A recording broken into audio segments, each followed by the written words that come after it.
Hello. We go. Hello again. Welcome back. Welcome back. Welcome back to another lesson, another blessing with yours truly, the counselor. Welcome back to another class. Welcome back. Welcome back. And before we get started, I'd like to invite you all to continue to stay tuned in with my channel. You can see it here on in front of my desk, so you can spell it out right, so you can get right to where you need to be. It's called Domestic Violence with the Counselor, Mr. James Horton. Me, Domestic Violence with the Counselor, your counselor and your friend. Today's lesson is going to be a lesson called The Domestic Shadow. You know, you ever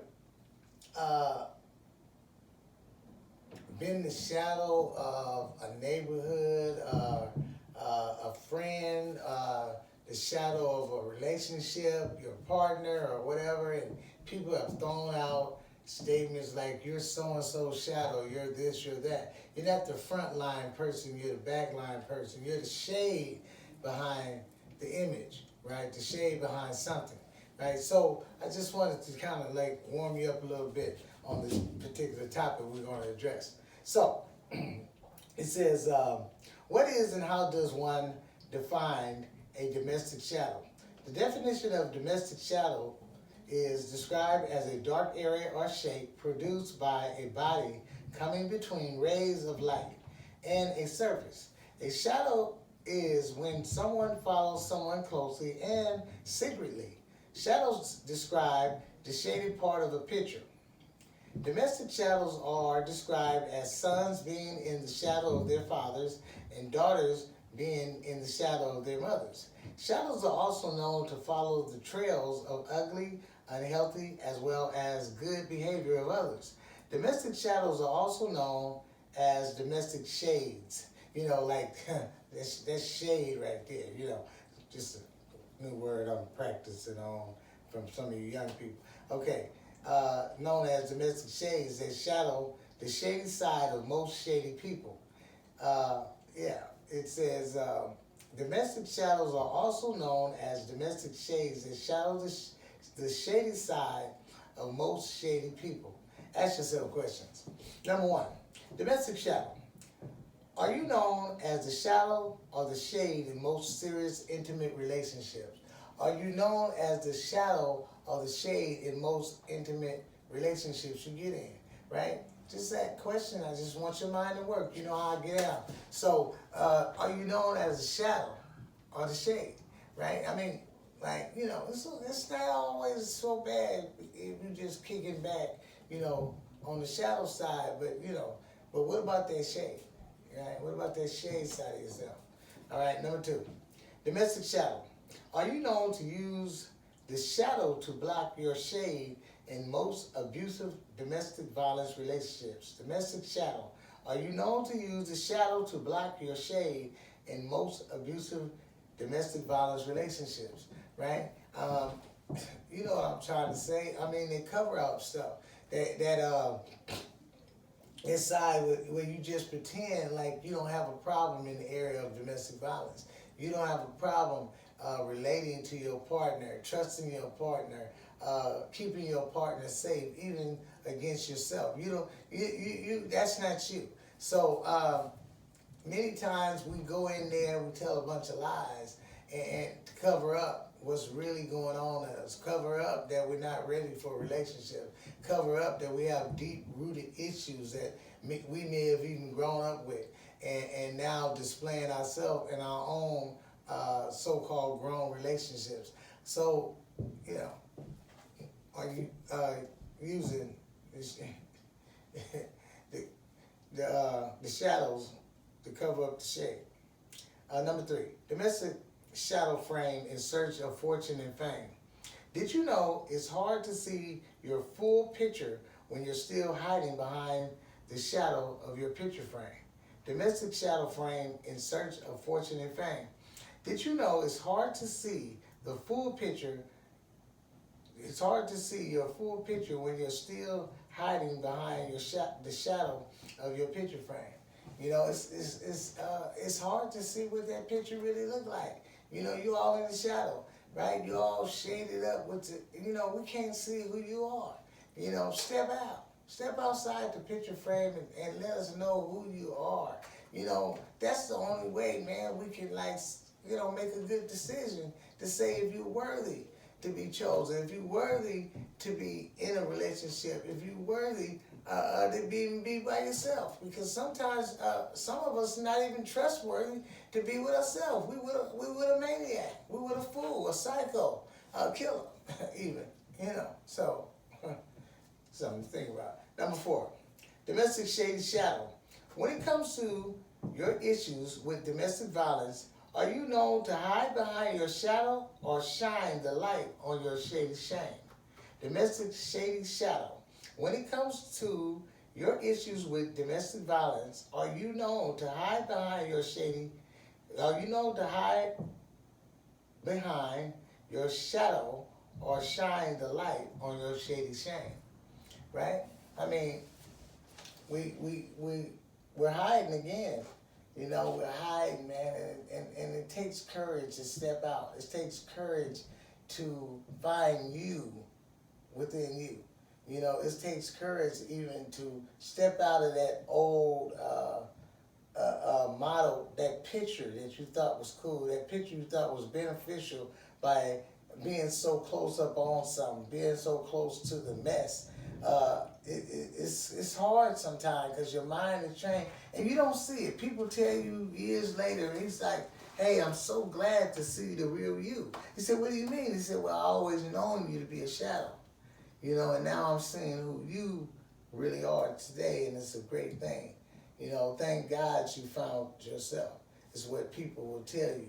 If you can get the ability and strength and the courage to step outside of that shadow, right? Especially someone else's shadow, right?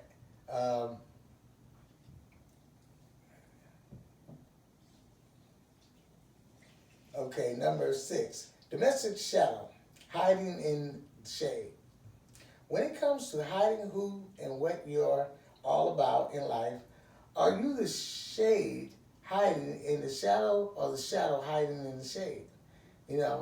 Domestic shadow, hiding in the shade. When it comes to hiding who and what you're all about in life, are you the shade hiding in the shadow or the shadow hiding in the shade? Right? When it comes to, hiding who you are, just some questions that I hope you can sit with. If you have to play the video over again, do that. Take some notes and ask yourself some questions, right? Ask you, not others. Ask yourself some questions. This is an I program, not, I'm going to see if we. No, don't do that. Use the I statement and address you. Okay? Number 7, domestic struggling shade shadow. Domestic struggling shady shadow. Did you know you don't have to be great to get out of your own shady shadow you're stuck in? You just have to get started to get out of the shade you're living in, right? Domestic struggling shady shadow. Did you know you don't have to be great to get out of your own shady shadow you're stuck in?